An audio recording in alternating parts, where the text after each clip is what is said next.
बात कर लेते हैं मालेगांव ब्लास्ट की। तो मालेगांव में 2008 के धमाके के मामले में एनआईए स्पेशल कोर्ट ने भोपाल की पूर्व सांसद साध्वी प्रज्ञा ठाकुर समेत सभी 7 आरोपियों को बरी कर दिया है। कोर्ट ने अपने फैसले में साफ किया कि एनआईए आरोपों को साबित नहीं कर पाई है।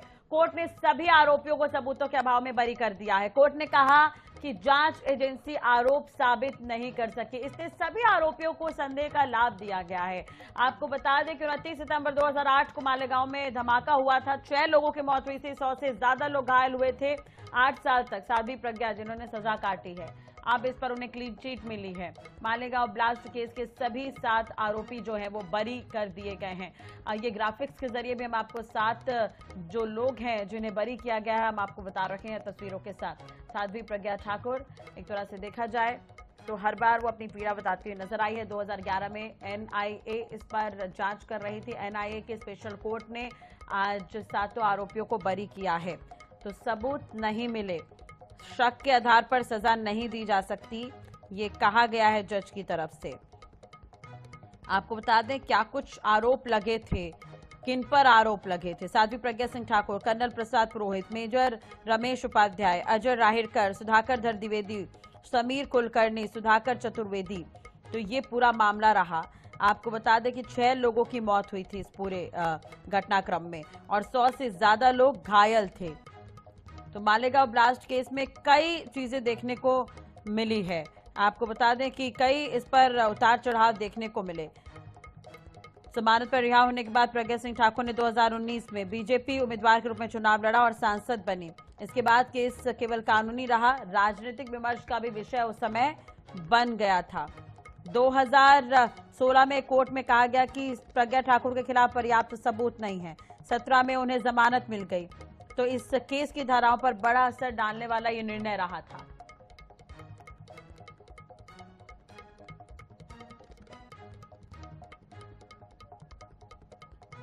तो साध्वी प्रज्ञा जिन्हें आज बरी किया गया है, क्लीन चिट उन्हें मिल गई है। उनकी बहन उपमा सिंह हमारे साथ जुड़ी हुई है।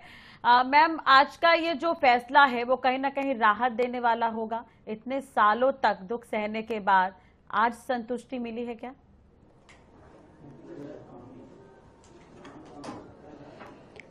हाँ, कह सकते हैं कि आज सत्य की जीत हुई है।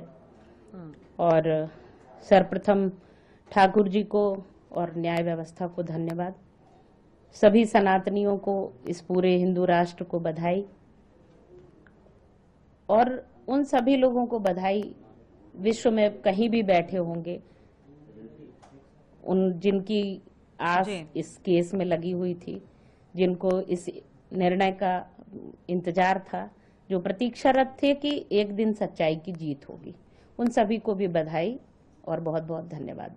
बिल्कुल उपमा जी, जब भी आपसे बातचीत की जाती थी साध्वी प्रज्ञा को लेकर, हर बार आप इमोशनल ही नजर आती थी। बहुत दुख दर्द पीड़ा उन्होंने झेला, क्योंकि जब उन्हें जमानत मिली, वो बाहर आई तो उन्होंने कहा कि मुझे जब तक कस्टडी में रखा गया, हिरासत में रखा गया, मेरे साथ बहुत अन्याय हुआ है। तो वो वक्त भी आपने देखा है?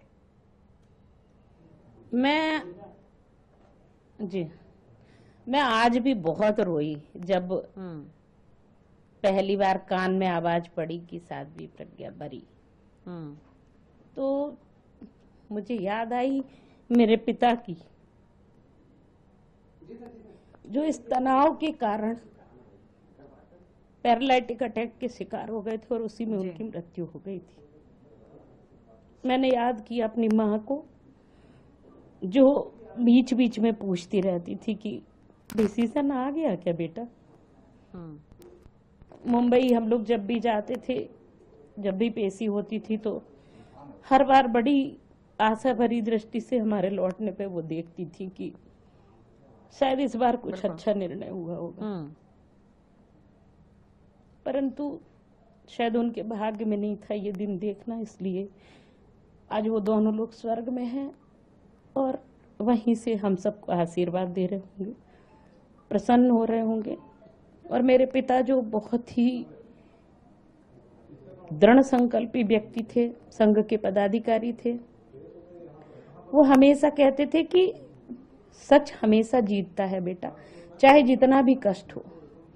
साध्वी जी को जब कैंसर हुआ तो हम सारे परिवार के लोग बहुत तनाव में आ गए थे, क्योंकि टॉर्चर के दौरान इतनी दवाइयां उनके शरीर में डाल दी थी कि शरीर की अपनी एक क्षमता होती है और उस क्षमता को पार कर गई दवाइयां और उनको एक बहुत खतरनाक बीमारी हो गई थी।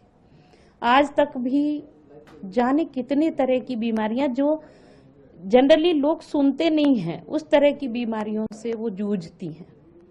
कभी ब्रेन में तकलीफ, कभी, और रीढ़ तो उनकी तोड़ ही दी है टॉर्चर में। तो खड़े होने के लिए भी कई बार उनको सोचना पड़ जाता है, चलने में तकलीफ है, पुलिस वालों के, सिक्योरिटी वालों के सहारे से, तो कभी अपने सहयोगियों के सहारे से, कभी हम लोगों के सहारे से, तो कभी अपने शिष्यों के सहारे से सीढ़ी चढ़ पाती है। देखिए, लेकिन 2017 में उन्हें जमानत मिली, चैनल के माध्यम से उस वक्त भी मेरी उनसे चर्चा हुई थी। उसके बाद उन्होंने चुनाव लड़ा, वो चुनाव भी जीती, सांसद बनी, जनता का प्यार उन्हें हमेशा मिला। तो इसे आप किस तरह से देखती हैं? वहीं दूसरी तरफ एक और सवाल कि पीड़ित पक्ष की तरफ से कहा जा रहा है कि वो आगे और अपील करेंगे।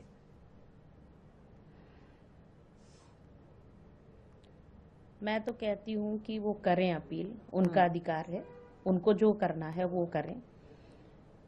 आप किसी विरोधी के विषय में बोल करके क्यों अपना समय खराब करें? आज का दिन हमारे लिए प्रसन्नता का दिन है, सनातनियों के लिए हर्ष मनाने का विषय है।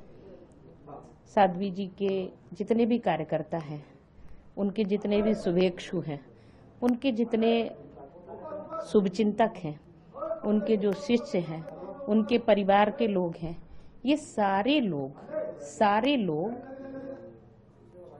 आज प्रसन्न हैं और हम इस प्रसन्नता के वातावरण में किसी भी तरह के बुरे व्यक्ति की बात नहीं करना चाहते।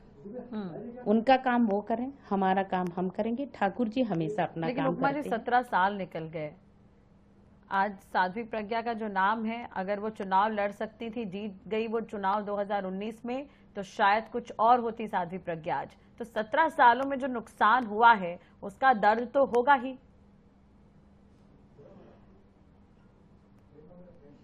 निश्चित रूप से मैं आपको एक बात कह रही हूँ कि जो बच्चे उस समय छोटे थे, 4 वर्ष के, 5 वर्ष के, 6 वर्ष के बच्चे थे या 10 वर्ष के बच्चे थे, उनके दिमाग में जो ये डाला गया कि भगवा आतंकवाद होता है, हिंदू आतंकवादी होता है, साधु संत खराब होते हैं, साधु संत आतंकवादी होते हैं, और एक महिला जो सन्यासी भेष में थी वो आतंकी है।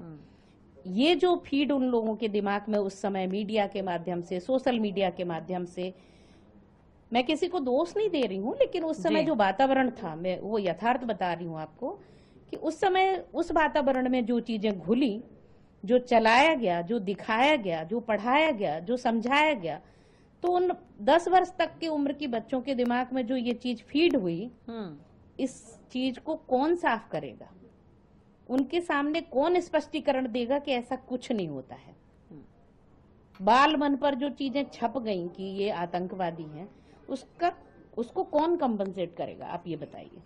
और साध्वी प्रज्ञा के जीवन के 17 वर्ष, साध्वी जी के जीवन के 17 वर्ष जो क्रीमी लेयर के वर्ष थे, जिसमें व्यक्ति ऊर्जावान रहता है, जिसमें व्यक्ति काम करने की क्षमता रखता है। हमारे क्षेत्र में, भिंड में एक कहावत कही जाती है कि हम ठाकुर हैं और जवान हैं, जहां लात मार देंगे धरती से पानी निकाल लेंगे। उस समय का जो पूरा बेड़ा गर्क इस कांग्रेस सरकार ने, कांग्रेस के विक्षिप्त मानसिकता के लोगों ने किया, उसका कौन कंपनसेशन हमको देगा? कौन करेगा उस पूरे अपराध की भरपाई? कौन करेगा इन जीवन के स्वर्णिम दिनों की भरपाई? और आज शरीर की जो स्थिति है, जिस स्थिति में उनका शरीर है, जिस तरह की प्रताड़नाएं उन्होंने झेली हैं, उस शरीर के साथ व्यक्ति रोज कैसे सरवाइव करे?